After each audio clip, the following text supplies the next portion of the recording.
In this video, I'm going to give you 3 quick tips to keep in mind when you're starting to learn to trade options and make money. Hello again, this is your Minister of Capitalism, Brett Davison. And today I want to teach you a bit about option trading. Options are a great way of making some good money when the market moves in your favor. But what if it doesn't? That's why we also need hedging strategies that will help us minimize risk by protecting our downside positions even more than they already do on their own. Tip number 1, if you are trading options as a beginner, you will want to trade with low amounts of capital. Start by opening up an account with one of the many online brokers and fund your account. Tip number 2, learn about options contracts and how they work before jumping into anything.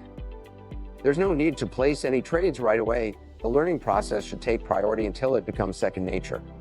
When it does, the whole process may seem far less daunting and you will be more successful in the long run. For beginners, it's important to master the basics before trying to move on to anything that's more advanced. This is one reason why we recommend only buying options when you start out. For tip number 3, I recommend that you follow along the trades of an experienced trader in order to get a feel for the market and how to enter and exit trades. If you'd like to get started, we offer an option trade alerts membership inside the empiricalcollective.com. Our trades have been averaging a 94% trade win rate and an average return over 24% for our members who have been trading along with us.